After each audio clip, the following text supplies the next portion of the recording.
Well, just since I had my doctorate, people do. I mean, some people like to call me doctor. Some people actually call me Larry, which is even more informal. So that's good.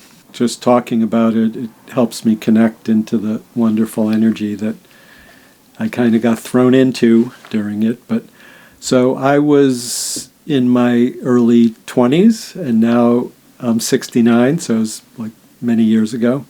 I was living in Colorado in the United States, and my roommate in Colorado was a childhood friend of mine. I knew from when I was very young through high school, and we decided to come back to the Northeast to visit our parents. And we drove pretty much straight through, so like 1,800 miles, going through. We were young and kind of wild, two guys, and he had a 280Z, fast, nice car, fun car to drive. So we got back to Rye Brook, New York, which is where we came from, and he dropped me at my parents' house, and he went to his parents' house to rest for a while because we basically stayed up, for 24 hours. When we woke up later in the afternoon, I called him. We were like best friends at that point, and I think he was the one who found out that there was a party from someone that we went to high school with, so we went to the party. And it was a time in the 1970s, and I was smoking pot and drinking and some other things, and that was kind of my lifestyle back then. But so we went to this party. It was really happening. That house was packed with people. There was loud music, a lot of drinking and smoking pot. And I kind of came up with this plan, actually, to go back the next day and talk to the girl who was having the party, because I wanted to talk to her because she was cute. And so I didn't feel like I was that high. But I went to tell her I need to leave my car here. I'm too high to drive, and I'll come back tomorrow and get it, with the intention of I'm going to talk to her and ask her out. So I had my friend drive me back to my parents' house. When we were almost there, I realized my sister needed the car, and it was this little Ford Bobcat. And so I had him drive me back to the party, and I got the car. I went in to tell the young lady that I was going to take my car. I remember a little bit walking through the party to go tell her, and then walking. It was a crowd, like it was. You had to, go through lots of people. There was music, dancing, and I slightly remember leaving, heading toward the door, and then walking on the path to my car. And then the next thing I remember, I was out of my body, in the white light above my car. The car was totally smashed.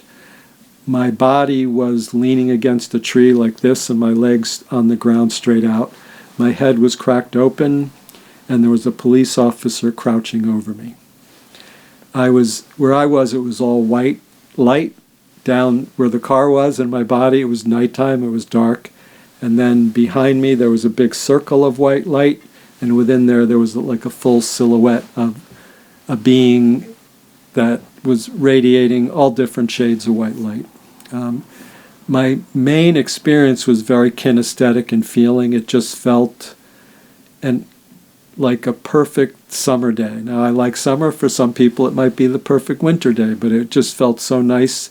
And sometimes people say, did you have a body? It felt like I had a body. I didn't really look down to see, but it felt so nice. There was a physical feeling, an emotional feeling, a sense of well-being, just like everything was okay. I looked at my body. It didn't even really affect me. I looked at the car. It just seemed like everything was fine. I don't know how long I was there. It didn't seem like it was just a few seconds. There was something like a realization, but even that doesn't quite describe it, because there was nothing.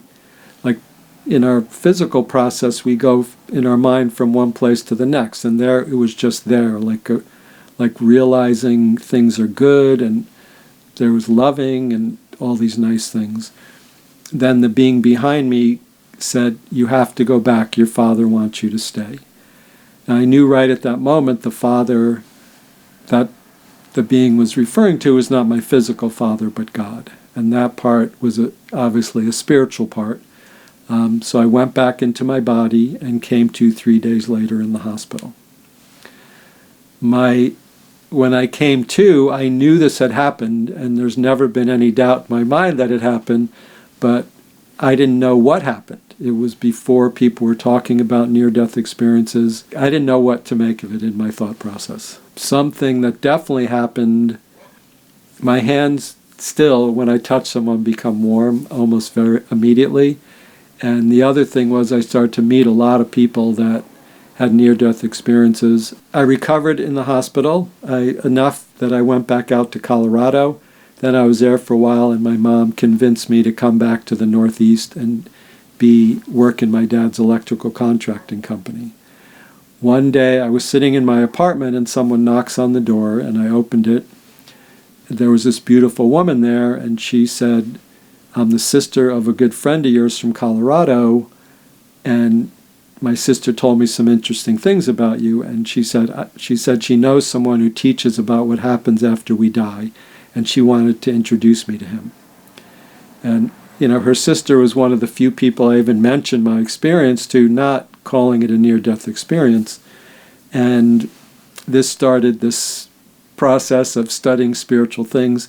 He also, over the time of talking to him pretty quickly, he talked to me about a few things that gave me the thoughts and the words to describe my experience. It was kind of like something in me changed and kind of pushed me on this search, and I've met people, teachers, people like this woman, and so then she introduced me to a Sufi sheikh who's a teacher. The Sufis are the metaphysical part of the Islamic religion, and when he started to talk to me about some of the things he talked to me about, that's when it started to make sense. My experience of understanding all this stuff wasn't even really in a straight line, and it was getting little bits here and there, and then understanding something later, and then what happened back then made sense, and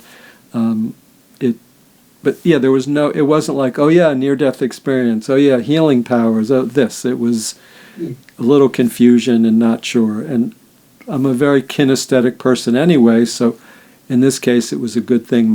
I wasn't looking to label it necessarily. I was going with my experience. With certain teachers, there are these miraculous experiences, and now things that I do, I kind of know how to do that.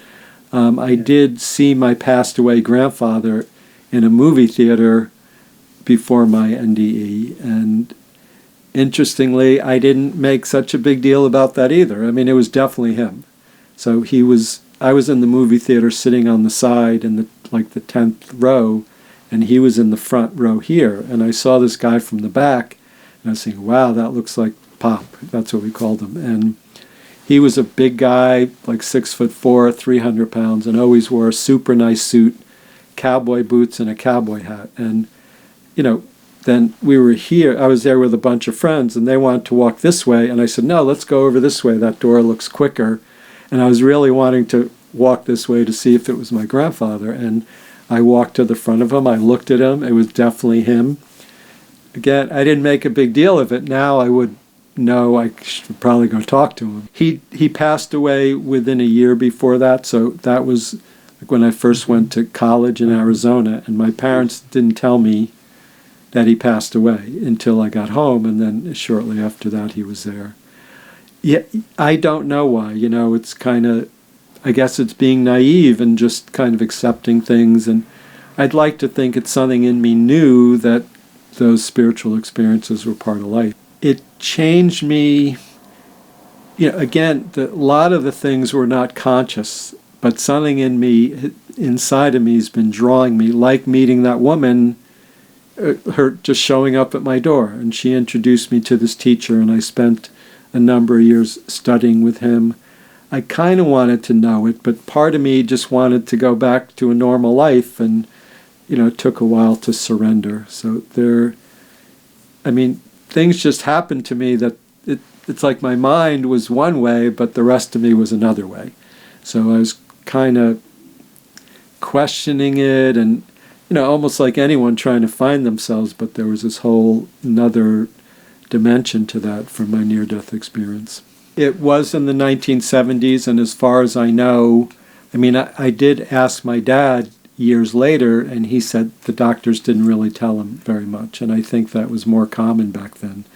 So, I mean, I knew I was unconscious for 3 days because I came to, and it was 3 days later. The 3 days, all I remember is once in a while almost coming to consciousness, seeing kind of foggy images of, people around, medical people. Sometimes I wonder if more happened then that I just wasn't aware of. The biggest thing is it opened this thing in me for this spiritual unfoldment that has urged me and pushed me, sometimes against my choice to be involved with this kind of thing. It was me kind of observing these changes in me. So it was like in my mind, again, I didn't know how to describe it in my mind, but so my hands did start to become warm when I touch people, and other things were happening to indicate something happened to me, but I didn't know what it was. It was almost like part of me got changed, but my conscious part didn't get changed, and I was resisting a bit and learning, and something would happen, and I go, that's kind of interesting, and so I didn't quite accept it. So something must have happened because I started meeting people, and something happened that I was able to help people with healing stuff, but it wasn't, again, I wasn't thinking, oh, I'm healing. I didn't know I didn't know the mindset of how to get into it. It was, it's funny. There's this TV show, The Dead Zone. I don't know if you've ever seen it, but it was there was a movie about it too, but the TV show was really, a lot of it was about someone who was in a car accident and was unconscious for 3 months, but when he was discovering his abilities, it was similar, because things would happen and he would doubt it. And that's what it was like for me. I doubted it, and I wouldn't let my mind really go into it. So I was trying to live a basically normal life, and things kept happening and saying, nope, you don't get to live a normal life. You got to do this. My hands became warm, and again, it was kind of discovering it over time. But the first thing that happened that made me even start to think of it was a friend of mine twisted his ankle, and I almost just instinctually reached and put my hands on it. And he felt the warmth, and he said his ankle felt better. Again, looking back, it was kind of naive and almost ignorant of me not to pursue it more. The other thing that happened was my next door neighbor, this is when I came back east after going to Colorado again. So there was my next door neighbor, his father, and I spent years knowing these people, and then his father, so the grandfather, and the father was talking to me about his father being sick, very sick, and about to pass away, and I said to him, I'll pray for him. And I did, and went and prayed for him, and I felt something happen. And in a certain way, when I said I'd pray for him, I was almost kind of joking around, but also knowing that I was going to do it. And the next time I saw the father, he said something happened, because he went that day from basically about to pass away pretty much any moment, and he was much happier and healthier and lived another few months. Again, it didn't sink in, kind of naive of me to think, well, why isn't, I didn't register it as something that happened. I didn't connect it directly to my near-death experience, but I didn't disconnect it. It was all not clicking in my head. So, and then some other things happened, and I met the teacher, and he started to talk to me, and just coincidences kept happening and pushing me in that direction. No, I'm not a medical doctor. Actually, the doctorate I have is in something called spiritual science. Well, it did put me on this path, and now my life is very focused on the spiritual and healing work. It wouldn't be that uncommon for someone in their 20s to feel like the world made no sense, but the things I discovered after that I don't know if I would have discovered without my near-death experience. It's just like the world makes sense.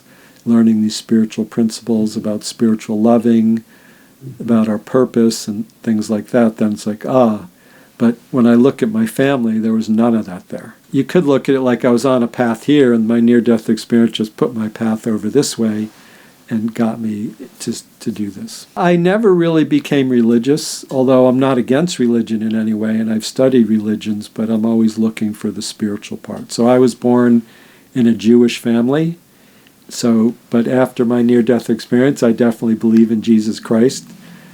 Some people would say that's not Jewish, but I don't identify, my heritage is Jewish. I don't label it as Christianity or Judaism or anything like. And I studied with the Sufi Sheikh, who was Islamic, and I love things in that religion too. Sufi Sheikh that I studied with was a Mevlevi Sheikh who follows the teachings of Jalaluddin Rumi. So the poet Rumi, has written these spiritual volumes, and he talks about Jesus, Moses, Mary, Muhammad, all the different religions. So that's something I can really relate to. In my experiences, there's no division between these great masters in spirit. It's not like they're fighting over religions like we are on the planet. For me, meeting the Sufi Sheikh, and I spent time, he had a center in Boulder, one in Vancouver. He spent some time in New York City and in Texas. And so, but for about 10 years, I was very involved with his teachings and reading the Mathnawi, which is what Jalaluddin Rumi wrote, and, doing the prayer, chanting and all that stuff within that religion. And it really, it just really taught me about the spiritual loving that really means a lot to me. But he would say to me, and he said a number of times, that he's not really my teacher, but I could hang around him until he would say, until we find your teacher. And in the beginning, I was asking him, who's we? What are you talking about? Most of the times when I asked him things, he wouldn't answer me, or he would say, you don't need to know that now. But I learned a lot from being around him. And so surprisingly, at first he started to talk to me about Mary, and I really connected to that. And he would say he would talk about how open Mary was to receive the Christ energy. And when he says that, and even when I say it now, I just start to feel this energy coming in, and that's kind of what I've experienced in my near-death experience. Then when he started to talk about Jesus, that's when I go, oh, that being behind me was Jesus. And it's still, when I say it now, I almost want to close my eyes and go there, start meditating and do that. So a lot of the things I learned in the beginning were from him. I also studied like Gurdjieff, other fourth way, Gurdjieff called his work fourth way stuff, but Ouspensky, J.G. Bennett, I'd read those books and, studied different healing modalities, but more, not very physical healing stuff, more spiritual. And again, looking back, it was almost like, how naive was I not to really get it, because I had so much information from my near-death experience, and I had some really cool direct spiritual experiences with this guy, and I guess I don't know, again, it seems kind of naive, but it took me a while for my mind to get it and really let it really into my body and really own it. The answer is there's more to do. So awakened is kind of a done thing, and I know I would say compared to some people I'm more awakened, but I think there's more for me to discover and more for me to know. Somewhat, again, so there's more to do. Sometimes it's, I'm very connected into this amazing thing, and then it's like, even sometimes like then I had to close my eyes to continue to talk because the energy comes in. So, those words are like, talking like it's completed, but as I said, I think there's more to do, more to learn, more unfolding, more to see spiritually. Like I could see a lot of really cool things, in the spirit, but it just seems like there's more. So always when I'm doing healing work with people, it is more like as I unfold more, it's like the healing is always there.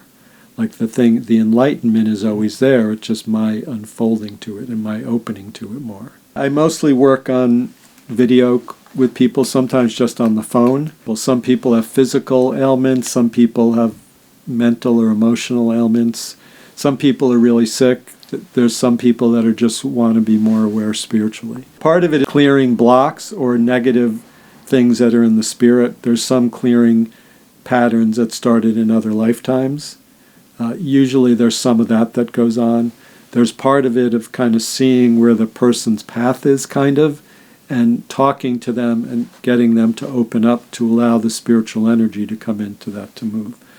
Sometimes it is just kind of holding this energy there and talking to them, somewhat related to what their issue is, but more kind of distract their mind so they can let the spirit in without interfering it with their mental process. Yeah, I do it. Sometimes I don't even see them ever, even because it's not on video. It's even just talking on the phone. A lot of times people ask me to help their kids or something like that. I normally don't even need to see them in any way. It's almost like you connect through, if, like, you know, like a mother would have a natural connection to their kid, and then I can look at that connection and see how to connect, kind of, or it just I don't even need to really understand. It just automatically happens. I do house clearings also, and my sister's a realtor. One time at a family dinner, she asked me if I could do house clearings, and I said yes, and she said she has 2 houses. And then she kept saying, do you need the address? I said, no, I don't, but she kept asking like she needed for me to have the addresses, and it ended up being good, because as soon as she told me the first address, this ball of purple light showed up there, and it was like, wow, and I could see the house was clear, and I didn't really have to understand too much at all. A cool thing happened. She got an offer the next day for that house, and it sold. What I didn't know at the time, and I found out some months later, those people were trying to sell that house for like 7 years on and off and weren't able to sell it. The other house she asked me to clear, I was kind, you know, it takes time sometimes, and it's almost like meditating on the place, and it wasn't quite jiving, and I couldn't get it to be the way I'd like to see what it looks like energetically. And I said, I think I need to go see the house because it's not quite clicking. And then I went there, and as soon as I went down the street, I could see that house had too much energy around it compared to the neighborhood. And that was interesting because, and then there was also something that the builder kind of was too attached to owning the house. So I was able to do something to tone the energy down a bit. And then I said to my sister, you got to just give him a little bit of money, like as a down payment towards the house, so he's letting go of it, and then shortly after that it sold. But the first one I didn't need to really know very much about at all. The second one I needed more information. So that's similar to working with people. Sometimes you need more information. Once in a while I do ask for a picture of someone if, you know, someone asks me to work on their relative or something. Most of the time I don't need that though. Some people say it's expensive. I charge $300 an hour. I don't think it's that bad. I know people that kind of do what I do that charge more than twice as much as that. It's really like them, then it's like them fixing themselves. You know, like you might pay someone to paint your house, and then it's you painting your house. I get information if it facilitates healing. Like you're asking me about an apartment, like the energy starts to go there already. So it's possible. Does it matter what's wrong with it if you know how to get it right? You know, sometimes I do houses and there are these negative beings around the house. Sometimes it's just something out of line with the energy of the earth. There was this one house I did, and everything at the house was kind of fine, but all the accesses to the house were mucked up energetically. So basically anytime someone came to look at the house, by the time they got there, they were just kind of drained and felt terrible. So I decided I put this big tube of energy there, so when they got to the house, they felt better. It could be, it depends, right. There's so many variables. One is, it could be when the house is built, it could be something in the earth, but it's, so something like, it is like what I do is I ask. It's kind of like praying or just asking for the light to be there and see what happens if I don't know what to do. Usually when I'm doing houses or people, I get a good idea right away, like, oh, there's the block, there's the block, there's the block. So with an apartment building, it'd be like you put energy all around it and see, there might be specific apartments that are causing it, or it might be something in the earth. It could be, it could be the culture it's in. It could be the state or the country, all sorts of things. But the idea is to get the energy moving there, and then if it doesn't move, then you look, well, what could be blocking it? Then sometimes when we define something, it gives us a certain authority over it, and you ask for the light to focus on that, to clear that up. So the Christ light is very helpful. Purple lights, those are two things that are really can be very helpful for clearing. But there's all sorts of things. I mean, sometimes there's, people who have passed and they don't want to leave where they lived. And so you got to hook them up with someone to, bring them to the next level spiritually. You use your creative imagination. So Jesus is probably the go-to guide, but it could be other, Buddha or other, I call them saints. Some people complain about that because they're not labeled saints in the, Catholic religion, but they're people that can help, in the Hindi religion, the teachers, when they pass on, they're in the spirit there and they can help us. So it depends on the person's. A lot of times it is one of the saints from the religion they were born, or it could be something they had an affinity towards later on. When you're not sure, Jesus is the place to start because he can help the most people. Some guides are just to a certain level. So for this part, if someone's stuck here, you need to it's kind of a guide, but it's more like a teacher or a master that can, go through all the different levels. Being able to think outside the box and to trust that inside of me there's something really good and that I have a lot of wisdom and I can access that. And, I love my daughter a lot, so there's some great freedom in that, but even that I need to let go of trying to control her when I go into, my loving is just what's important. That's freedom for me. My website is lawrencebrock.com. Lawrence is Laurence. My YouTube channel is Dr. Lawrence Brock. And you can text me or send me a message on WhatsApp at 732-567-6388. And it is in the U.S., so +1 at the beginning for the country code.